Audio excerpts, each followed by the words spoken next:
মানুষে ব্যাং খাচ্ছে, মানুষে কেঁচো খাচ্ছে, মানুষে এখানে গঙ্গা ফড়িং খাচ্ছে। কি দিনকাল এলো ভাই।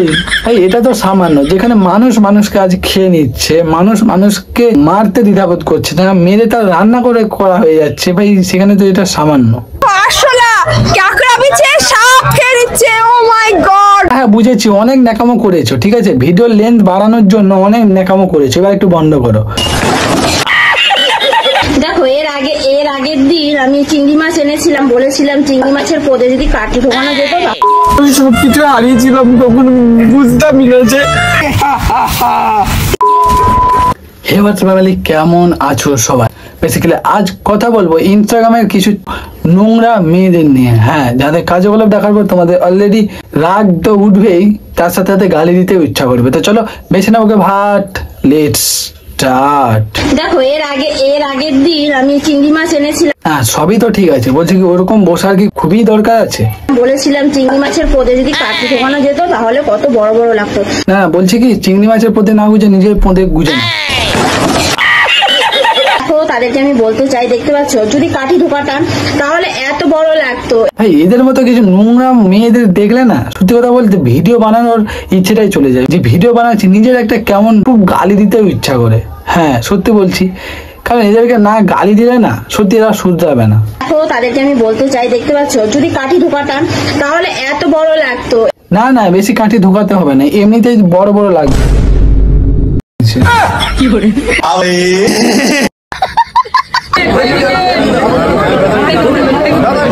না বলছে কি এদের মতো কিছু অভিনেত্রী থাকলে না তো মডেলিং, হ্যাঁ আজ মডেলিং এর নামে যারা যেসব এই বুকস দেখে বেড়াচ্ছে ভাই, তাদেরকেও দোষ দিয়ে লাভ নেই। কারণ এদের মতো কিছু অভিনেত্রী বা এদের মতো কিছু সেলিব্রিটিকে তো দেখেই আজকালকার সাধারণ মানুষরা শিখছে, তাই না? তো এরা যদি নিজেদের কন্ট্রোলে না থাকে, এই দেখো এমন একটা পড়েছে যেখানে তার বুকসের থেকে বেশি এটা দেখা যাচ্ছে। তো চলো তারপর দেখি।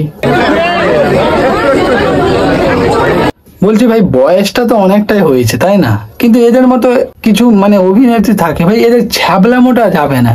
এরা সবসময় নিজেকে খুবই একদম যুবতী বলে মনে করে ভাই, এদেরকে দেখেই তো আজ সাধারণ মানুষগুলো শিখছে।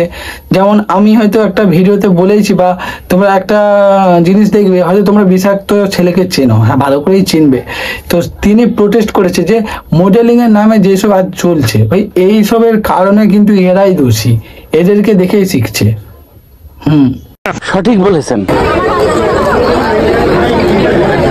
সত্যি বলতে কিছু বলার নেই, কারণ এদেরকে তুমি বলতে যাবে তুমি নিজেই গালি খাবে।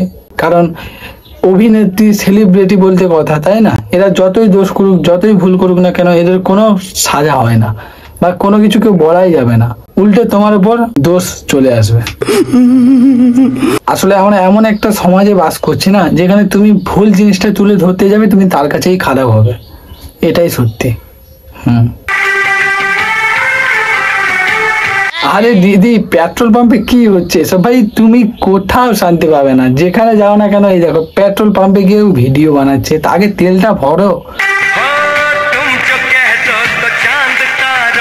তোমার চাকরি ছাঁটাই হয়ে যাবে দিদি, তেলটা ভরো, ঠিক আছে? এইভাবে না ভিডিও বানিয়ে পরে ভিডিও বানাবো, আগে তেলটা ভরো। বাহ নাইস গান ভাই। আজও ভাই তুমি তেল ভরতে যাবে, সেখানেও তোমার শান্তি নেই। কোথায় তুমি যাবে আগে সেটা বলো। এই দেখো এখানে তেল না ভরে আগে তার ভিডিও, ভাই ভিডিও না হলে না হবে না সত্যি।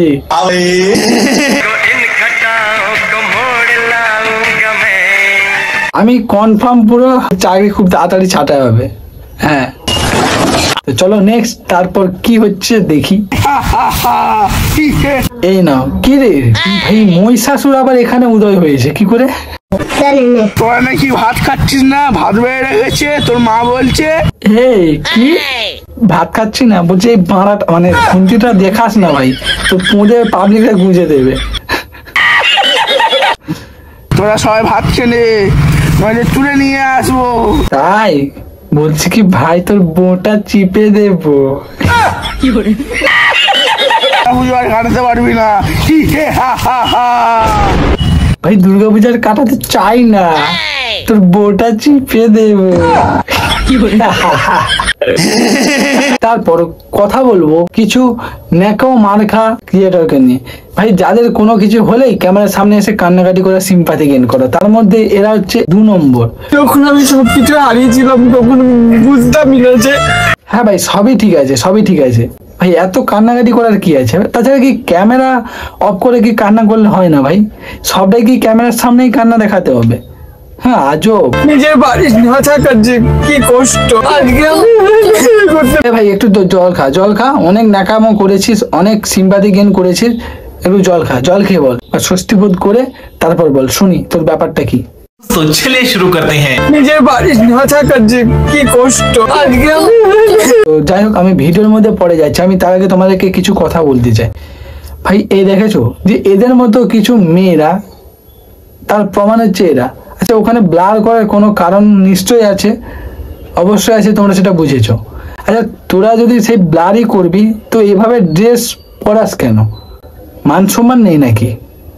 ভাই তোরা এখানে ব্লার করে দিচ্ছিস কোনো ব্যাপার না, কিন্তু আরো তো তোরা তো বেরোচ্ছিস না, তোরা আরো পাবলিকের মাঝে যাচ্ছিস, তো সেখানে তারা কিছু ওই জিনিসটা নোটিস করবে না বা দেখবে না? এতই যদি লজ্জাবোধ থাকে তাহলে ওই রকম ড্রেস পরার কোনো মানে হয় না, ঠিক আছে? তোদের মতো ছ্যাবলামগিরিকে অনেক দেখেছি, নিজের গার্লফ্রেন্ড হোক বা ওয়াইফ হোক যাই হোক না কেন ভাই, একটু এইসব জিনিস বন্ধ কর, একটু মান সম্মান তার বাঁচা, রেসপেক্ট করতে শিখ, এই জিনিসগুলো সোশ্যাল মিডিয়াতে আনিস না। তোর মনোভাব নিশ্চয়ই ভালো, তুই তার এই কারণে হচ্ছে ক্যামেরা যাতে কেউ উল্টো পাশে দেখে না নেয় বা ওই জিনিসটা নোটিস না করে তার জন্য ব্লার করেছিস, কিন্তু ঠিকই আছে ভাই, এখানে ব্লার করে তুই সমাজের সামনে কি ঘুরে বেড়াচ্ছিস কিভাবে তাহলে? হ্যাঁ তুই ক্যামেরার সামনে তোর মানুষজনগুলোর কাছে ভালো সাজার চেষ্টা করছিস, আর সমাজের কাছে ভাই কিছু বলার নেই, ঠিক আছে? হয়তো তোমরা আমাকে গালি দেবে ভাই, তুমি এইসব নিয়ে কেন বলছো ভাই? এইসব বলা কারণ একটাই, কারণ এদেরকে যদি না বলো না এরা শুনবে না। কারণ আজ কেন এত খারাপ ঘটছে সমাজে, আজ কেন প্রতিটা মেয়ের ওপর এইসব অত্যাচার হচ্ছে, এইসব কিছু নোংরা মেয়েদের জন্য। আমরা তো আজ নিজেদের জন্যই এইরকম সমাজের কাছে অত্যাচারিত হতে হচ্ছে না, এই জিনিসটাই আমি বোঝাতে চাই। এইসব ড্রেসআপগুলো পরা বন্ধ করাও। হয় তুমি ঠিক আছে পরেছো কোনো ব্যাপার না ভাই, একটা ওড়না নিলে কিন্তু কোনো ক্ষতি হতো না, ঠিক আছে? যাই হোক আমি বেশি কিছু বলবো না, কারণ তোমরা হয়তো ভাবে ভাই তুমি এত জ্ঞান দিচ্ছ কেন বা তুমি এরকম বলছোটা কেন? আসলে বলার একটা কারণ আমারও বাড়িতে মা বোন আছে, ঠিক আছে? তাই কারণ আমি যেমন আমার বোনকে বোন বলে দেখি, আমার মাকে মা বলে ভাবি, তেমনটা ঠিক ওরাও, ঠিক আছে? এই নয় যে আজ ওর মা আমার মা আলাদা, এইরকমটা ব্যাপার নয়। আমি ওদের ভালোর জন্যই বলছি, বা তোমাদেরকেও আমি এই জিনিসটা বলছি যে একটু নিজেদের মান সম্মান, মেয়েদেরকে বিশেষ করে বলছি, একটু নিজেদের মান সম্মানটা বাঁচিয়ে চলো।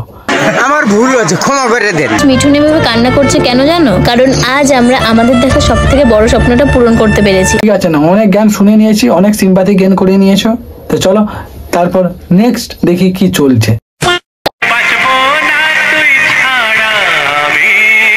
ও রাজুদা, জিও এই তো এতদিন পর আমরা রাজুদাকে একটু অন্যভাবে দেখলাম। এই তো এটাই হলো আসল ভালোবাসার যুগলবন্দি, যেখানে আমরা দেখে গেছি রাজুদা শুধু এক প্লেটে 3টে পরোটা, একটা সেদ্ধ ডিম, সাথে ইত্যাদি ইত্যাদি এরকম করে গেছে। সেখানে ভাই এরকম একটা ভিডিও দেখে আমি মুগ্ধ হয়ে গেলাম। তো চলো দেখি কন্টিনিউ ভিডিওটা।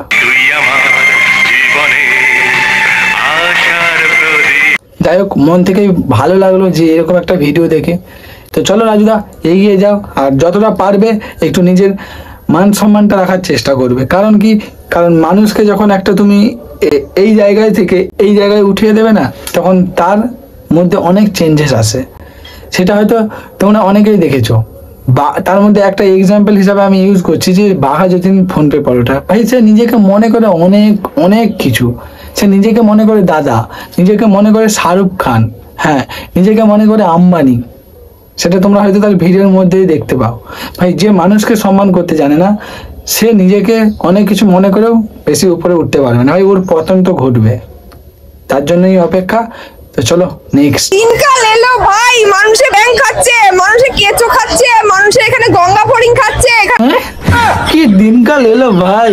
ভাই এটা তো সামান্য, যেখানে মানুষ মানুষকে আজ খেয়ে নিচ্ছে, মানুষ মানুষকে মানে মারতে দ্বিধাবোধ করছে না, মেরে তার রান্না করে করা হয়ে যাচ্ছে ভাই, সেখানে তো এটা সামান্য। আরশোলা কাঁকড়া বিছে সাপ খেয়ে নিচ্ছে। ও মাই গড। হ্যাঁ বুঝেছি, অনেক ন্যাকামো করেছো, ঠিক আছে, ভিডিওর লেন্থ বাড়ানোর জন্য অনেক ন্যাকামো করেছো, এবার একটু বন্ধ করো। বিছে, এত বড় একটা বিছে, এগুলো কাঁকড়া বিছে। মাকড়সা, মাকড়সা। ও মাই গড, খেয়ে ও মাই গড, ও মাই গড। ভাই এদের মতো ন্যাকা মার্কা কিছু ক্রিয়েটর আছে যারা ভিডিওর লেন্থ বাড়ানোর জন্য, কোনো কন্টেন্ট না পেলে ভিডিওর লেন্থ বাড়ানোর জন্য এই দেখো এরকম মানে ওভার অ্যাক্টিংটা ভালোই করতে পারে। বেঁচে থাকবে, আমি শুধু বুঝতে পারছি না এগুলো খেয়ে কি করে মানুষ বেঁচে থাকে।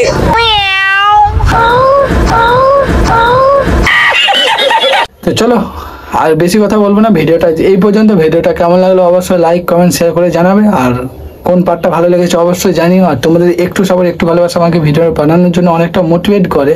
তো প্লিজ একটা কমেন্ট করে দিও, হ্যাঁ একটা কমেন্ট করে দিও। আর দেখা হচ্ছে পরবর্তী কোনো ধামাকাদার একটা রোস্ট ভিডিও নিয়ে। ততক্ষণকে সুস্থ থাকবে, ভালো থাকবে, জয় হিন্দ।